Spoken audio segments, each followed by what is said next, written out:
Hi everyone, welcome to my cooking blog. ಇವತ್ತು ತೆಂಗಿನಕಾಯಿಂದ ಒಂದು ಬರ್ಫಿಯನ್ನು ಯಾವ ರೀತಿ ಮಾಡೋದು ಅಂತ ನೋಡೋಣ ಬನ್ನಿ. ಇದಕ್ಕೆ ಸಕ್ಕರೆ ಯೂಸ್ ಮಾಡಿಲ್ಲ, ಬೆಲ್ಲವನ್ನು ಯೂಸ್ ಮಾಡ್ಕೊಂಡು ಮಾಡ್ತಾ ಇರೋದು. ತುಂಬ ಚೆನ್ನಾಗಾಗುತ್ತೆ.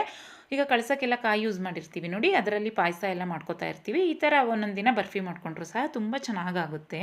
ಮತ್ತು ಕಾಯಿ ಸ್ವಲ್ಪ ಬಲ್ತಿರುತ್ತೆ ನೋಡಿ, ಪೂಜೆಗೆ ಇಟ್ಟಿರ್ತೀವಿ, ಒಂದು 15 ದಿನ, ಒಂದು ತಿಂಗಳೆಲ್ಲ ಇಟ್ಟಿರ್ತೀವಿ ಅಲ್ವಾ ಪೂಜೆಯಲ್ಲಿ, ಚೆನ್ನಾಗಿ ಬಲ್ತಿರುತ್ತೆ ಕಾಯಿ ನೋಡಿ. ಅಂಥ ಕಾಯಿಯಲ್ಲಿ ಈ ಥರ ಬರ್ಫಿ ಮಾಡ್ಕೊಂಡಾಗ ತುಂಬ ಚೆನ್ನಾಗಾಗುತ್ತೆ. ನಾನಿಲ್ಲಿ ಒಂದು ತೆಂಗಿನಕಾಯನ್ನು ಪೀಸ್ ಮಾಡ್ಕೊಂಡಿದ್ದೀನಿ. ಅದನ್ನು ಈಗ ತುರ್ಕೊಂಡ್ರೂ ಸಹ ತುಂಬ ಚೆನ್ನಾಗಾಗುತ್ತೆ. ನಾನಿಲ್ಲಿ ಪೀಸಸ್ ಮಾಡ್ಕೋತಾ ಇದ್ದೀನಿ. ಪೀಸಸ್ ಮಾಡ್ಕೊಳ್ಳಿಕ್ಕೂ ಒಂದು ಸ್ವಲ್ಪ ಕಷ್ಟ ಆಗುತ್ತೆ.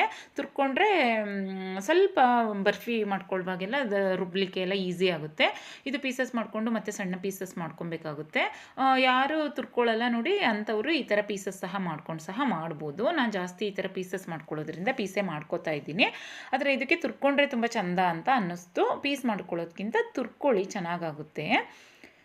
ಯಾರಿಗೆ ನನ್ನ ರೀತಿ ಒಂದು ಸ್ವಲ್ಪ ತುರಿಯಲ್ಲ ನೋಡಿ ಅಂಥವ್ರು ಇದೇ ಥರ ಪೀಸ್ ಮಾಡ್ಕೊಳ್ಳಿ, ಏನು ತೊಂದರೆ ಇಲ್ಲ. ನಾನೀಗ ಅದನ್ನು ತೆಂಗಿನಕಾಯಿ ಎಲ್ಲ ಪೀಸಸ್ ಮಾಡ್ಕೋತಾ ಇದ್ದೀನಿ. ಫುಲ್ಲು ಒಂದು ತೆಂಗಿನಕಾಯಲ್ಲಿ ಒಂದು 12ರಿಂದ 15 ಬರ್ಫಿನ ಮಾಡ್ಕೋಬೋದು. ತುಂಬ ಚೆನ್ನಾಗಾಗುತ್ತೆ ಮತ್ತು ತುಂಬ ಸಾಫ್ಟಾಗಿ ಬರುತ್ತೆ. ನಾನು ಇವತ್ತು ಮಾಡ್ತಾ ಇದ್ದೀನಲ್ವ, ಆ ಥರ ಮಾಡಿಕೊಂಡ್ರೆ ತುಂಬ ಸಾಫ್ಟ್ ಬರ್ಫಿ ಬರುತ್ತೆ. ಬಾಯಲ್ಲಿಟ್ಟರೆ ಕರ್ಗೋಗ್ಬಿಡುತ್ತೆ ನೋಡಿ, ಆ ಥರ ಬರ್ಫಿ ಬರುತ್ತೆ ನೋಡಿ. ನಾನು ತೆಂಗಿನಕಾಯಿನೆಲ್ಲ ತಿಕ್ಕೊಂಬಿಟ್ಟು ಅದನ್ನು ಮತ್ತೆ ಪೀಸಸ್ ಮಾಡ್ಕೋತಾ ಇದ್ದೀನಿ. ಈ ರೀತಿ ಸಣ್ಣ ಸಣ್ಣದಾಗಿ ಮತ್ತೆ ಅದನ್ನು ಪೀಸಸ್ ಮಾಡ್ಕೊಳ್ಬೇಕು. ಈ ಥರ ಪೀಸ್ ಮಾಡ್ಕೊಂಡಾಗ ನಮಗೆ ಮಿಕ್ಸಿ ಜಾರ್ನಲ್ಲಿ ರುಬ್ಕೊಳ್ಳಿಕ್ಕೆ ಈಸಿ ಆಗುತ್ತೆ ಅಂತ ಅಷ್ಟೇ. ದೊಡ್ಡ ದೊಡ್ಡ ಪೀಸ್ ಹಾಕ್ಕೊಂಡಾಗ ಮಿಕ್ಸಿ ಜಾರಲ್ಲಿ ಒಂದು ಸ್ವಲ್ಪ ಕಷ್ಟ ಆಗುತ್ತೆ, ಯಾಕೆಂದರೆ ನೀರು ಹಾಕಲ್ಲ ನೋಡಿ, ಹಾಗೆ ರುಬ್ಕೊಳ್ತೀವಲ್ವ. ಅದರಿಂದ ಈ ಥರ ಪೀಸಸ್ ಮಾಡಿಕೊಂಡ್ರೆ ಒಳ್ಳೆಯದು. ಇನ್ನೂ ಸಣ್ಣ ಪೀಸ್ ಮಾಡಿಕೊಂಡ್ರು ಇನ್ನೂ ಒಳ್ಳೆಯದು. ನಾನೀಗ ಎಲ್ಲ ತೆಂಗಿನಕಾಯಿನೂ ಅಷ್ಟೇ ಈ ಥರ ಸಣ್ಣದಾಗಿ ಪೀಸಸ್ ಮಾಡ್ಕೊಂಡಿದ್ದೀನಿ. ಮತ್ತು ಇದಕ್ಕೆ ಏಲಕ್ಕಿನೂ ಬೇಕಾಗುತ್ತೆ. ಏಲಕ್ಕಿ ನಾನಿಲ್ಲಿ ಸಕ್ಕರೆಗೆ ಹಾಕ್ಬಿಟ್ಟು ರುಬ್ಬಿಟ್ಟು ಇಟ್ಕೊಂಡಿದ್ದೀನಿ. ಏಲಕ್ಕಿ ಇಲ್ಲ ಅಂದರೆ ಸ್ವಲ್ಪ ಕುಟ್ಬಿಟ್ಟು ಸಹ ಇಟ್ಕೊಳ್ಳಿ. ಈ ಸ್ವೀಟಿಗೆ ಏಲಕ್ಕಿ ಹಾಕಿದರೂ ಸಹ ತುಂಬ ಚೆನ್ನಾಗಾಗುತ್ತೆ. ನಂತರ ನಾನಿಲ್ಲಿ ಏನು ತೆಂಗಿನಕಾಯನ್ನು ಪೀಸಸ್ ಮಾಡ್ಕೊಂಡಿದ್ದೆ ಅದನ್ನು ಮಿಕ್ಸಿ ಜಾರ್ಗೆ ಹಾಕಿ ಈಗ ತರಿಯಾಗಿ ರುಬ್ಕೋತಾ ಇದ್ದೀನಿ. ತುಂಬ ಫೈನಾಗಿ ಏನು ಪೇಸ್ಟ್ ಮಾಡ್ಕೊಳ್ಳೋದು ಬೇಡ. ಈ ಥರ ತರಿಯಾಗಿ ಅದನ್ನು ರುಬ್ಕೊಂಡ್ರೆ ಆಯಿತು. ಅಂದರೆ ಕಾಯಿ ಇರಬಾರ್ದು ಅದರಲ್ಲಿ, ಆ ಥರ ತರಿಯಾಗಿ ಸಣ್ಣದಾಗಿ ಪೇಸ್ಟ್ ಮಾಡ್ಕೋಬೇಕು. ನಾನು 2 ಸರಿ ಹಾಕ್ಬಿಟ್ಟು, ಯಾಕೆಂದರೆ ಒಂದು ತೆಂಗಿನಕಾಯಿ ಇದೆ ಅಲ್ವಾ, ಅರ್ಧ ಭಾಗದಷ್ಟು 2 ಸರಿ ಹಾಕ್ಬಿಟ್ಟು ಅದನ್ನು ಗ್ರೈಂಡ್ ಮಾಡಿಬಿಟ್ಟು ಇಟ್ಕೋತಾ ಇದ್ದೀನಿ. ನೀವು ತುರ್ಕೊಂಡಿದ್ರು ಅಷ್ಟೇ ಒಂದು ಸರಿ ಮಿಕ್ಸಿ ಜಾರಿಗೆ ಹಾಕ್ಕೊಳ್ಳಿ. ಮಿಕ್ಸಿ ಜಾರ್ಗೆ ಹಾಕ್ಕೊಂಡ್ರೆ ಒಳ್ಳೆಯದು, ಬರ್ಫಿ ತುಂಬ ಚೆನ್ನಾಗಾಗುತ್ತೆ. ಈಗ ಇದಕ್ಕೆ ನಾನು ಈ ರೀತಿಯಾಗಿ ಉಂಡೆ ಬೆಲ್ಲವನ್ನು ತೊಗೊಂಡಿದ್ದೀನಿ. ಇದೊಂದು ಸ್ವಲ್ಪ ಡಾರ್ಕ್ ಕಲರ್ ಇರುತ್ತೆ, ಅದರಿಂದ ಬರ್ಫಿ ಸಹ ಸ್ವಲ್ಪ ಡಾರ್ಕ್ ಕಲರೇ ಬರುತ್ತೆ. ಅಚ್ಚು ಬೆಲ್ಲ ತೊಗೊಳ್ಳೋರು ಅಚ್ಚು ಬೆಲ್ಲನೂ ತೊಗೊಳ್ಳಿ, ಅದು ಸ್ವಲ್ಪ ಲೈಟ್ ಕಲರ್ ಬರ್ಫಿ ಬರುತ್ತೆ, ತುಂಬ ಚೆನ್ನಾಗಿ ಕಾಣುತ್ತೆ. ನನಗಿದು ಟೇಸ್ಟಲ್ಲಿ ಇಷ್ಟ ಆಗುತ್ತೆ ಬೆಲ್ಲ, ಅದರಿಂದ ನಾನು ಉಂಡೆ ಬೆಲ್ಲ ಜಾಸ್ತಿ ಯೂಸ್ ಮಾಡ್ತೀನಿ. ಅಚ್ಚು ಬೆಲ್ಲದಲ್ಲೂ ತುಂಬ ಚೆನ್ನಾಗಿ ಬರುತ್ತೆ. ಇಲ್ಲಿ ನಾನೀಗ ಒಂದು ತೆಂಗಿನಕಾಯಿ ತೊಗೊಂಡಿದ್ದೀನಿ ಅಂದರೆ ಒಂದು ದೊಡ್ಡ ಬೌಲಷ್ಟು ತೆಂಗಿನ ತುರಿ ಇದೆ. ಅದು ಈಗ ಅರ್ಧಕ್ಕಿಂತ ಕಮ್ಮಿ ಬೌಲಷ್ಟು, ಅಂದರೆ ಒಂದು ಅರ್ಧ ಬೌಲಷ್ಟು ಬೆಲ್ಲವನ್ನು ತೊಗೊಂಡ್ರೆ ಸಾಕಾಗುತ್ತೆ. ಅಂದರೆ ನಾವು ಏನು ಕ್ವಾಂಟಿಟಿ ತೆಂಗಿನಕಾಯಿ ತೊಗೊಂಡಿರ್ತೀವಿ ಅದರ ಅರ್ಧ ಕ್ವಾಂಟಿಟಿಯಷ್ಟು ಬೆಲ್ಲವನ್ನು ತೊಗೊಬೇಕು. ಬನ್ನಿ ಯಾವ ರೀತಿ ಮಾಡೋದಂತ ನೋಡೋಣ. ನಾನಿಲ್ಲಿ ಫಸ್ಟ್ ಒಂದು 2 ಸ್ಪೂನಷ್ಟು ಗಸಗಸೆಯನ್ನು ಫ್ರೈ ಮಾಡ್ಕೋತಾ ಇದ್ದೀನಿ. ಇದಕ್ಕೇನು ತುಪ್ಪ ಏನೂ ಹಾಕೋದು ಬೇಡ, ಹಾಗೆ ಡ್ರೈ ಫ್ರೈ ಮಾಡ್ಕೊಳ್ಬೇಕು. ಈಗ ಗಸಗಸೆಯನ್ನು ಚೆನ್ನಾಗಿ ಫ್ರೈ ಮಾಡಿಕೊಂಡು ಅದನ್ನು ಎತ್ತಿಟ್ಕೋಬೇಕು. ನಂತರ ಡ್ರೈ ಫ್ರೂಟ್ಸ್ ಹಾಕೋಕ್ಕೆ ಇಷ್ಟ ಇದ್ದರೆ ಡ್ರೈ ಫ್ರೂಟ್ಸ್ ಸಹ ಫ್ರೈ ಮಾಡ್ಕೊಳ್ಳಿ, ತುಂಬ ಚೆನ್ನಾಗಾಗುತ್ತೆ. ತಿನ್ನುವಾಗ ಡ್ರೈ ಫ್ರೂಟ್ಸ್ ಮಧ್ಯದಲ್ಲಿ ಸಿಗುತ್ತಲ್ವ, ತುಂಬ ಚೆಂದ. ನಂತರ ನಾನಿಲ್ಲಿ ತುಪ್ಪ ಹಾಕ್ಬಿಟ್ಟು ತೆಂಗಿನಕಾಯಿನ ಫ್ರೈ ಮಾಡ್ಕೋತಾ ಇದ್ದೀನಿ. ತುಪ್ಪ ಹಾಕ್ದೇನೂ ಸಹ ಹಾಗೇನೂ ಫ್ರೈ ಮಾಡ್ಕೊಳ್ಬೋದು. ತುಪ್ಪ ಹಾಕಿದರೆ ಒಂದು ಸ್ವಲ್ಪ ಟೇಸ್ಟ್ ಬರುತ್ತೆ ಅಂತ ಅಷ್ಟೇ, ಬರ್ಫಿ ಸ್ವಲ್ಪ ಟೇಸ್ಟ್ ಆಗುತ್ತೆ.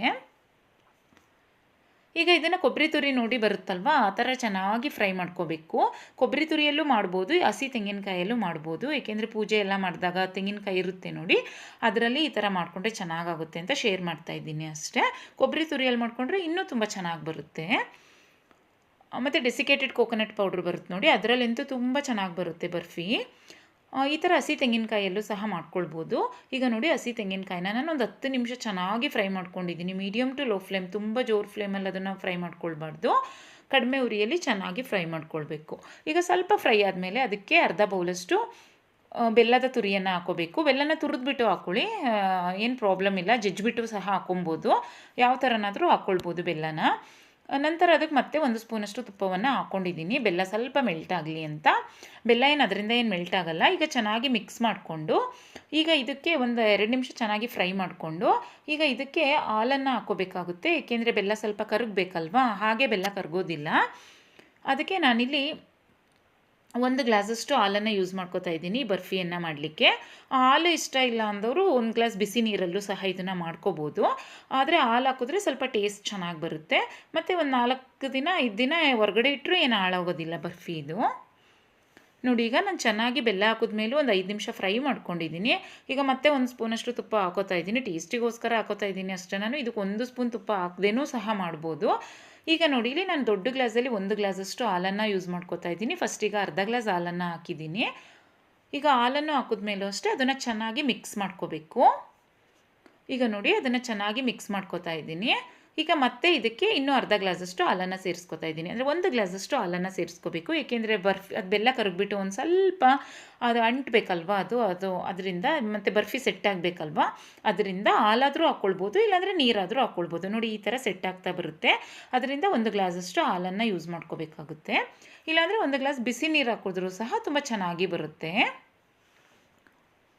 ಈಗ ನೋಡಿ ಇದು ಫುಲ್ ಡ್ರೈ ಆಗಬೇಕು. ಆ ಥರ ಅಲ್ಲಿ ತನಕ ನಾವು ಕಡಿಮೆ ಉರಿಯಲ್ಲೇ ಫ್ರೈ ಮಾಡ್ಕೋಬೇಕು. ಸ್ವಲ್ಪ ಟೈಮ್ ತೊಗೊಳುತ್ತೆ, ಒಂದು 10ರಿಂದ 15 ನಿಮಿಷ ತೊಗೊಳುತ್ತೆ. ಚೆನ್ನಾಗಿ ಇದನ್ನು ಫ್ರೈ ಮಾಡ್ಕೋಬೇಕಾಗುತ್ತೆ. ನೋಡಿ ಇಲ್ಲಿ ಸ್ವಲ್ಪ ಅದು ಡ್ರೈ ಆಗ್ತಾ ಬರುತ್ತಲ್ವ, ಅವಾಗ ಈ ಥರ ನಮಗೆ ಮುಟ್ಟಿದಾಗ ಗೊತ್ತಾಗುತ್ತೆ, ಅದು ಉಂಡೆ ಥರ ಬಂದುಬಿಡುತ್ತೆ. ಇನ್ನೂ ಒಂದು ಸ್ವಲ್ಪ ಬಂದಿರಲಿಲ್ಲ, ಅದರಿಂದ ನಾನು ಇನ್ನೊಂದು 5 ನಿಮಿಷ ಫ್ರೈ ಮಾಡ್ಕೋತಾ ಇದ್ದೀನಿ. ಅದು ಫುಲ್ ಹಾಲಿನ ಅಂಶ ಏನಾಗುತ್ತೆ ಸ್ವಲ್ಪ ಡ್ರೈ ಆಗೋ ತನಕ ಫ್ರೈ ಮಾಡಿಕೊಂಡ್ರೆ ಆಯಿತು ಅಷ್ಟೇ. ನೋಡಿ ಈಗ ಫುಲ್ಲು ಚೆನ್ನಾಗಿ ಸೆಟ್ ಆಯಿತು. ಇಷ್ಟು ಹದ ಮಾಡಿಕೊಂಡ್ರೆ ಸಾಕಾಗುತ್ತೆ, ತುಂಬ ಫುಲ್ ಏನು ಡ್ರೈ ಏನು ಬೇಕಾಗಲ್ಲ. ಈಗ ಅದನ್ನು ಒಂದು ಬರ್ಫಿ ಥರ ಸೆಟ್ ಮಾಡ್ಕೊಳ್ಬೇಕಲ್ವ, ಅದರಿಂದ ಒಂದು ಪ್ಲೇಟಿಗೆ ಒಂದು ಅರ್ಧ ಸ್ಪೂನಷ್ಟು ತುಪ್ಪವನ್ನು ಹಾಕ್ಕೊಂಡು ಅದ್ರ ಮೇಲೆ ನಾನೀಗ ಗಸಗಸೆಯನ್ನು ಉದುರಿಸ್ಕೊತಾ ಇದ್ದೀನಿ. ಗಸಗಸೆ ಅಲ್ಲಿ ಸಹ ಮಿಕ್ಸ್ ಮಾಡ್ಕೊಳ್ಬೋದು. ಈಗ ನಾವೇನು ಮಾಡಿದ್ವಿ ನೋಡಿ, ಅಲ್ಲೇ ಗಸಗಸೆ ಮಿಕ್ಸ್ ಮಾಡಿಕೊಂಡ್ರೆ ಅದು ಇನ್ನೂ ಚೆನ್ನಾಗಿರುತ್ತೆ ಫ್ಲೇವರು, ಏಕೆಂದರೆ ಫುಲ್ ಕೊಬ್ಬರಿಯಲ್ಲಿ ಸೇರಿಕೊಳ್ಳುತ್ತೆ ನೋಡಿ. ಮತ್ತು ಅದಕ್ಕೆ ಡ್ರೈ ಫ್ರೂಟ್ಸ್ನ ಕಟ್ ಮಾಡಿ ಫ್ರೈ ಮಾಡಾಕೊಂಡ್ರು ಸಹ ತುಂಬ ಚೆನ್ನಾಗಾಗುತ್ತೆ. ಬಾದಾಮಿ ಎಲ್ಲನೂ ತುರಿದ್ಬಿಟ್ಟು ಸ್ವಲ್ಪ ತುಪ್ಪದಲ್ಲಿ ಫ್ರೈ ಮಾಡಾಕೊಂಡ್ಬಿಟ್ರೆ ಅಂತೂ ಇನ್ನೂ ತುಂಬ ಚೆನ್ನಾಗಿರುತ್ತೆ. ಈಗ ನೋಡಿ ಏನು ಡ್ರೈ ಆಗಿತ್ತು ಕೊಬ್ಬರಿ, ಅದನ್ನು ಈ ಥರ ಪ್ರೆಸ್ ಮಾಡಿಕೊಂಡು ಹಾಕೋಬೇಕು ಒಂದು ಪ್ಲೇಟ್ಗೆ. ಈಗ ನೋಡಿ ಪ್ಲೇಟಿಗೆ ಈ ಥರ ಸೆಟ್ ಮಾಡ್ಕೊಂಡ್ಮೇಲೆ 1 ಗಂಟೆ ಅದನ್ನು ಆರಲಿಕ್ಕೆ ಬಿಡಬೇಕು. 1 ಅವರ್ ಬಿಟ್ಟ ಮೇಲೆ ನೋಡಿ ಈ ಥರ ನಾನು ಸೆಟ್ ಮಾಡಿಬಿಟ್ಟು ಅದನ್ನು ಮುಚ್ಚಿಟ್ಟಿದ್ದೆ. 1 ಅವರ್ ಬಿಟ್ಟಿದ್ದೆ ಅದನ್ನು. ನೋಡಿ ಈ ಥರ ಆದಮೇಲೆ ಅದನ್ನು 1 ಅವರ್ ಸೆಟ್ ಮಾಡಲಿಕ್ಕೆ ಬಿಡಬೇಕು. ನೋಡಿ ಕಲರೆಲ್ಲ ಎಷ್ಟು ಚೆನ್ನಾಗಾಗಿದೆ ಅಂತ. ಬೆಲ್ಲದ ಕೊಬ್ಬರಿ ಮಿಠಾಯಿ ಅಲ್ವಾ, ಇದೇ ಥರ ಬರೋದು. ಸಕ್ಕರೆದಾದರೆ ವೈಟ್ ಕಲರಲ್ಲಿ ಬರುತ್ತೆ. ನೋಡಿ ಈಗ 1 ಅವರ್ ಆದಮೇಲೆ ನಾನು ಈ ಥರ ಪೀಸಸ್ ಆಗಿ ಕಟ್ ಮಾಡ್ಕೋತಾ ಇದ್ದೀನಿ. ಸ್ವಲ್ಪ ಸೆಟ್ಟಾಗಿರುತ್ತೆ, ಇನ್ನೂ ಫುಲ್ ಸೆಟ್ಟಾಗಿರಲ್ಲ ಅದು, ಏಕೆಂದರೆ ಅದು ಫುಲ್ಲು ಸೆಟ್ ಆಗೋಕ್ಕೆ 3 to 4 ಅವರ್ಸ್ ತೊಗೊಳುತ್ತೆ. ನಾವೇನಾದರೂ ಇದನ್ನು ತಿಂತೀವಿ ಅಂದರೆ ನೈಟ್ ಟೈಮಲ್ಲಿ ಮಾಡಿಟ್ಬಿಡಿ, ಮಾರ್ನಿಂಗಲ್ಲಿ ತುಂಬ ಚೆನ್ನಾಗಾಗಿರುತ್ತೆ. ಈವ್ನಿಂಗಲ್ಲಿ ಎಲ್ಲ ಮಾಡಿಟ್ಬಿಟ್ರೆ ಮಾರ್ನಿಂಗಿಗೆ ತುಂಬ ಚೆನ್ನಾಗಾಗುತ್ತೆ. ಆಮೇಲೆ ಒಂದು 3 ದಿನ ಯೂಸ್ ಮಾಡ್ಕೋಬೋದು ಇದನ್ನು. ನೋಡಿ ಈಗ ಮತ್ತೆ ಕಟ್ ಮಾಡಿಬಿಟ್ಟು ಮತ್ತೆ ಮುಚ್ಚಿಬಿಟ್ಟು ಒಂದು 2 ಅವರ್ಸ್ ಬಿಟ್ಟಿದ್ದೀನಿ ಅದನ್ನು ಸೆಟ್ ಆಗಲಿಕ್ಕೆ ಅಂತ.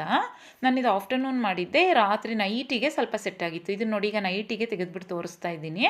ಪೀಸಸ್ ಆಗಿ ತುಂಬ ಚೆನ್ನಾಗಿ ಬರುತ್ತೆ ಮತ್ತು ತುಂಬ ಸಾಫ್ಟಾಗಿ ಬರುತ್ತೆ. ಈಗ ಅಂಗಡಿಯಲ್ಲೆಲ್ಲ ನಾವು ಕೊಬ್ಬರಿ ಮಿಠಾಯಿ ತೊಗೋತೀವಿ ನೋಡಿ, ಅದು ಸ್ವಲ್ಪ ಗಟ್ಟಿ ಇರುತ್ತೆ ಮತ್ತು ತುಂಬ ಬೆಲ್ಲ ಬೆಲ್ಲ ತಿಂದಂಗೆ ಆಗುತ್ತೆ ನೋಡಿ. ಇದು ಆ ಥರ ಇರಲ್ಲ, ತುಂಬ ಚೆನ್ನಾಗಿರುತ್ತೆ. ಬಾಯಿಗಿಟ್ಟರೆ ಅಂದರೆ ಸಾಫ್ಟಾಗಿ ತುಂಬ ಮೃದುವಾಗಿ ಇರುತ್ತೆ ಮತ್ತು ಟೇಸ್ಟಲ್ಲಂತೂ. ಮತ್ತು ಇದರಲ್ಲಿ ನಾನು ಮಾಡುವಾಗ ಒಂದು ಅರ್ಧ ಸ್ಪೂನಷ್ಟು ಏಲಕ್ಕಿ ಪುಡಿ ಸಹ ಹಾಕ್ಕೊಂಡಿದ್ದೀನಿ, ಸಕ್ಕರೆಯಲ್ಲಿ ರುಬ್ಬಿಟ್ಟು. ಏಲಕ್ಕಿ ಪುಡಿ ಹಾಕ್ಕೊಳ್ಳಿ, ಏಲಕ್ಕಿ ಪುಡಿ ಹಾಕಲಿಲ್ಲ ಅಂದರೆ ಟೇಸ್ಟ್ ಚೆನ್ನಾಗಾಗಲ್ಲ. ಏಲಕ್ಕಿ ಪುಡಿ ಹಾಕಿದರೆ ಫ್ರ್ಯಾಗ್ರೆನ್ಸ್ ತುಂಬ ಚೆನ್ನಾಗಿರುತ್ತೆ. ನೋಡಿ ಈ ಥರ ಪೀಸಸ್ ಮಾಡ್ಕೊಂಡಿದ್ದೀನಿ. ತುಂಬ ಅಂದರೆ ಸ್ವಲ್ಪ ಸಾಫ್ಟ್ ಬರುತ್ತೆ ಇದು. ನಿಮಗೆ ಗಟ್ಟಿಯಾಗಿ ಒಂದು ಸ್ವಲ್ಪ ಬರ್ಫಿ ಬರಬೇಕು ಅಂದರೆ ಬೆಲ್ಲದ ಪಾಕ ಮಾಡಿಕೊಂಡು ಅದಕ್ಕೆ ನಾವು ಫ್ರೈ ಮಾಡಿರುವಂಥ ಕೊಬ್ಬರಿ ತುರಿಯನ್ನು ಹಾಕ್ಕೊಂಡ್ರೆ ಅದು ಇನ್ನೊಂದು ಸ್ವಲ್ಪ ಗಟ್ಟಿ ಬರುತ್ತೆ. ಆ ಥರ ಇನ್ನೊಂದು ದಿನ ಮಾಡಿಬಿಟ್ಟು ತೋರಿಸ್ತೀನಿ, ಅದು ತುಂಬ ಚೆನ್ನಾಗಿ ಪೀಸಸ್ ಬರುತ್ತೆ. ಇದು ತುಂಬ ಸಾಫ್ಟ್ ಇರುತ್ತೆ ನೋಡಿ, ಅದರಿಂದ ಒಂದು ಸ್ವಲ್ಪ ಪರ್ಫೆಕ್ಟ್ ಪೀಸಸ್ ಮಾಡ್ಕೊಳ್ಳಿ ಕಷ್ಟ ಆಗುತ್ತೆ. ನೀಟಾಗಿ ಪೀಸಸ್ ಸಹ ಬರುತ್ತೆ ಇದು, ಅಂದರೆ ಪರ್ಫೆಕ್ಟಾಗಿ ಬಾಕ್ಸ್ ಟೈಪಲ್ಲಿ ಪೀಸಸ್ ಬರುತ್ತಲ್ವ, ಅಷ್ಟು ಕಷ್ಟ ಆಗುತ್ತೆ. ಮತ್ತು ಇದು ಮುಟ್ಟಿದ್ರೆ ತುಂಬ ಸಾಫ್ಟು, ತುಂಬ ಮೃದುವಾಗಿ ಇರುತ್ತೆ. ಬಾಯಿಗೆ ಇಟ್ಕೊಂಡ್ರೆ ಅಂತೂ ಟೇಸ್ಟ್ ವೈಸ್ ಅಂತೂ ತುಂಬ ಚೆನ್ನಾಗಿರುತ್ತೆ. ಮತ್ತು ತೆಂಗಿನಕಾಯಲ್ಲಿ ಮಾಡಿರ್ತೀವಿ ನೋಡಿ, ಹಸಿ ತೆಂಗಿನಕಾಯಲ್ಲಿ, ಅದರಿಂದ ಟೇಸ್ಟ್ ಸಹ ತುಂಬ ಚೆನ್ನಾಗಿರುತ್ತೆ. ಕೊಬ್ಬರಿ ಮಿಠಾಯಿಗಿಂತ ಟೇಸ್ಟ್ ತುಂಬ ಚೆನ್ನಾಗಿರುತ್ತೆ.